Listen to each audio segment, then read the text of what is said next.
Hello, friends. Thank you so much for being here with me today. I am so excited to share this beautiful story with you. This book is called There's Always Room for One More. Now, before we start reading, I want you to consider what could that title mean? There's always room for one more. Once you have an idea in your head, would you please touch your head? Okay, when that idea is ready, go ahead and whisper into your hands what you are thinking. Ready, set, share.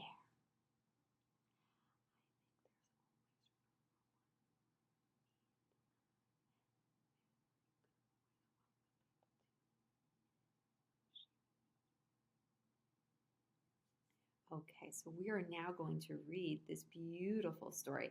And this story teaches us so many life lessons. So as we're reading, I want you to be on the lookout, not just for what the meaning of this title might be, there's always room for one more, but also be on the lookout for other life lessons that this book teaches us. I hope you enjoy it. There's Always Room for One More, written by Robyn, McGrath, illustrated by Ishaa, Lobo.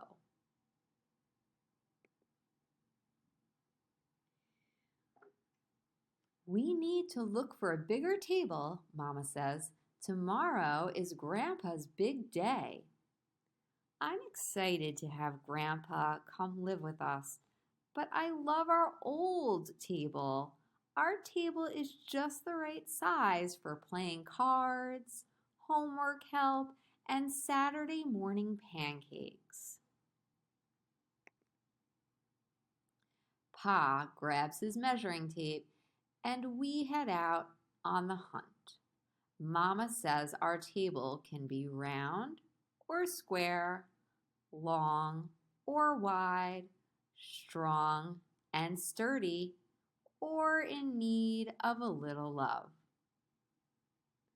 Nell helps pick out the table, but I think it's too big. What if I can't reach the pancake syrup? Will I have to shout across the table to be heard?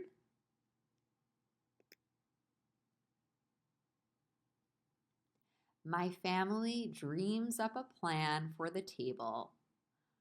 I'll have more room for baking, Pa says. There will be space for all my crafts, Nell adds. Mama agrees. It will be perfect for Grandpa's 1,000-piece puzzles.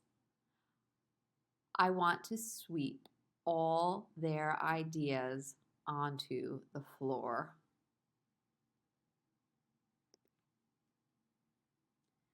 Lou from 2 doors down arrives with fresh peaches. You're just in time to help, Pa says. Lou helps Mama and Pa. Nell watches while I test the peaches. Are you coming for Grandpa's surprise tomorrow night? Nell asks. So long as you have enough room, Lou says. There's always room for one more, Pa replies.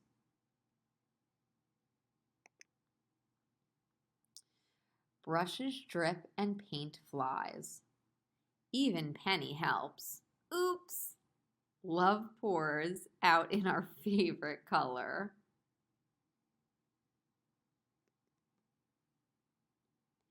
The next morning, Mr. Joe from across the street drops by with an extra chair for Grandpa. Pa says it's time to make the switch. I watch our table disappear and my memories bubble up. Chocolate birthday cakes, Pa's bad jokes, and the feel of Penny's soft fur against my feet. When they bring in the new table, I close my eyes and wish real hard for our old table. Miss Mabel stops by with Grandpa's mail. She whistles when she sees the table. Wow, that is one special delivery for your Grandpa. Come back for Grandpa's surprise tonight, Mama says. There's always room for one more. Abe and the boys bring some things from Grandpa's house to help him feel at home and a new puzzle for all of us. But I can't stop thinking about our old table. It already felt like home.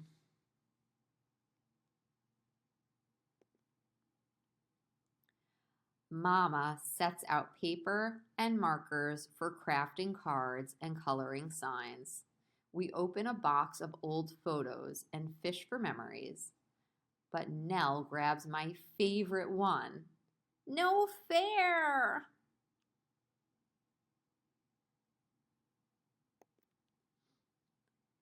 My fists slam down and tears well up.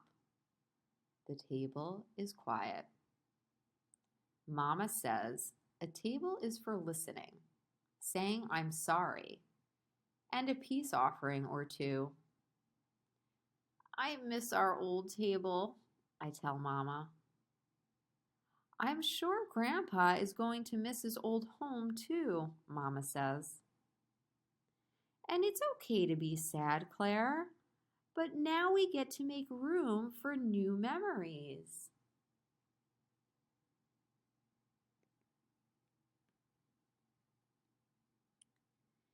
Can baking peach cobbler be a new memory? I ask. It's my favorite and Grandpa's too. Great idea, Mama says. Together, we make room on the table. Flour, sugar, butter, spice. Mix, spoon, and sprinkle.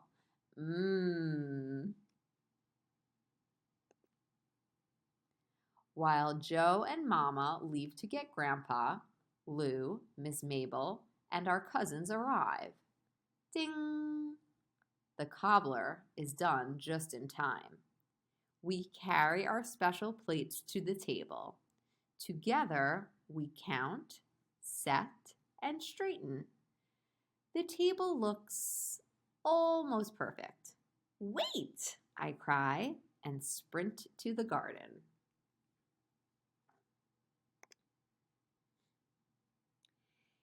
Here's something for our new table.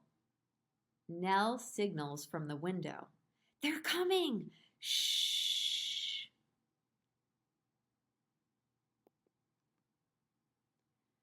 Surprise! Welcome home, Grandpa.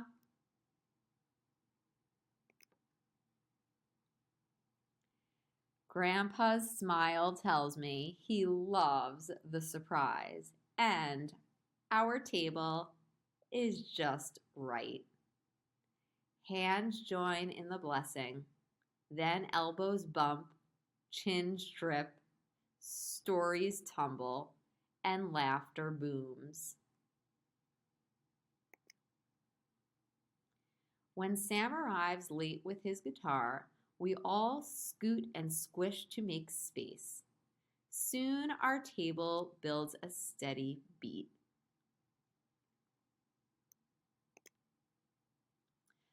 Voices blend and rise higher and higher, even Grandpa's. Our table is strong, sturdy, and full of love. And like our family, there's always room for one more.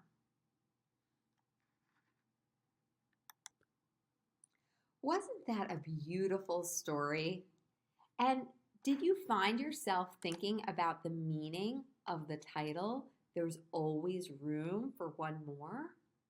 What do you think that title might mean? There's always room for one more. Would you please share what you're thinking with someone near you, Or if no one is near you, you could even share with an imaginary friend or even a stuffed animal. Go ahead and turn and talk to someone or something near you.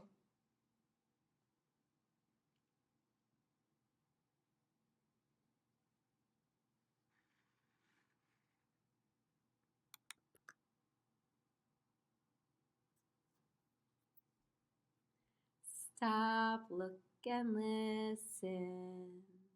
Thank you so much for sharing what you were thinking. You know, this book got me thinking about my own family growing up.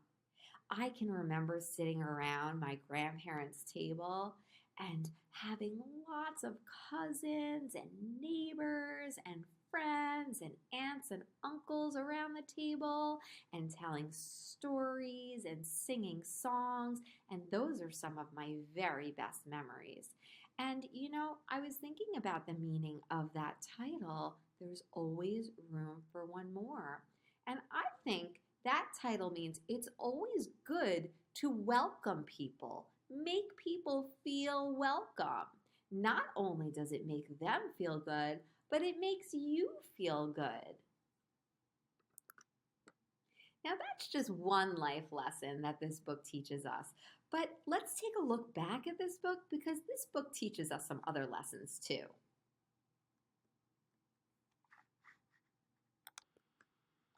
So, in the beginning of this story, how did the main character feel about getting a new table? You're right. She did not want to get a new table. She wanted to keep her old table. She says, I'm excited to have Grandpa come live with us, but I love our old table. Our table is just the right size for playing cards, homework help, and Saturday morning pancakes. And here, Claire's whole family is talking about all of the great things about their new table. Pa is excited to have more room for baking. Nell says she'll have more space for doing crafts. And Mama thinks it will be perfect for Grandpa. But how does Claire feel? Yeah, she's really upset about getting this new table. She wants her old table. In fact, she says, I want to sweep all their ideas onto the floor. She doesn't like that they're excited for this new table because she wants to keep things the way that they were. And here, Claire is thinking about all of the wonderful memories that they had around their old table. Chocolate birthday cakes, Pa's jokes, their dog's soft fur against her feet, and she misses her old table. And here, when Nell grabs her favorite photo, Claire screams, "No fair!"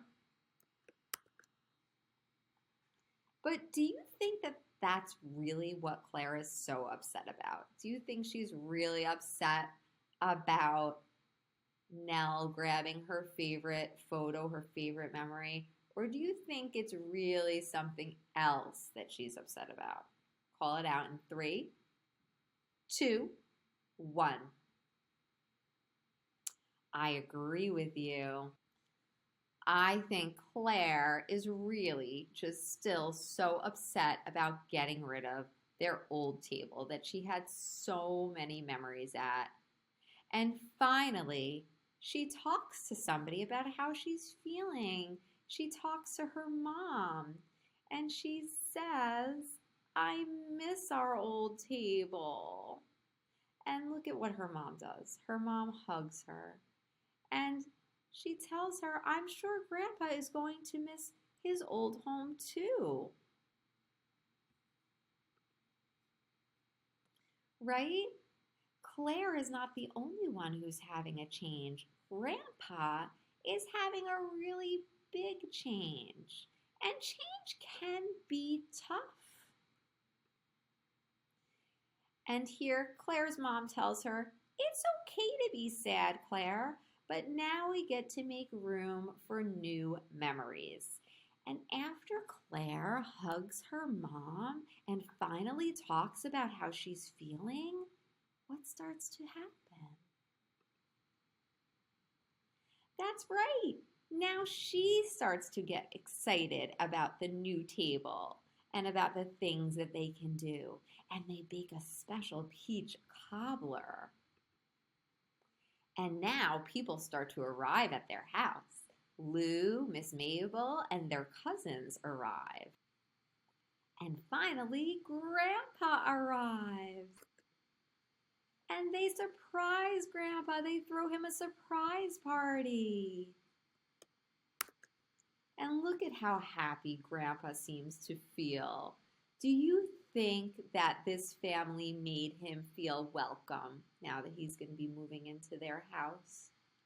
Yeah, they sure did.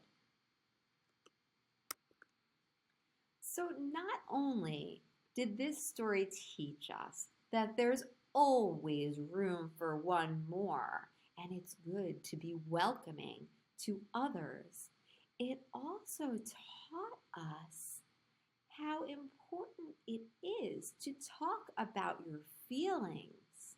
Claire was feeling so upset about getting this new table and getting rid of her old table, but once she finally spoke to her mom about it, she felt so much better.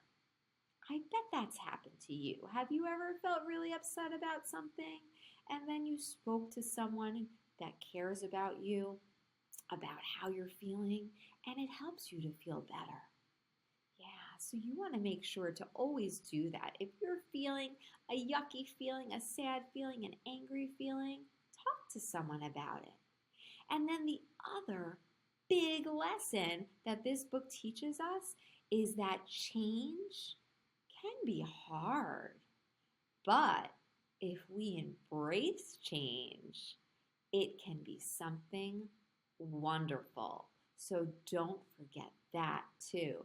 The next time there's something in your life that's about to change, try to see the good things that could happen with this change. Like for Claire and her family, now they have room at this big long table for all of their friends and all of their family. And look at how much fun they are already having making new memories. I hope you enjoyed this read aloud today. And if you did, please like and subscribe. I hope to see you again soon. Until next time, bye-bye.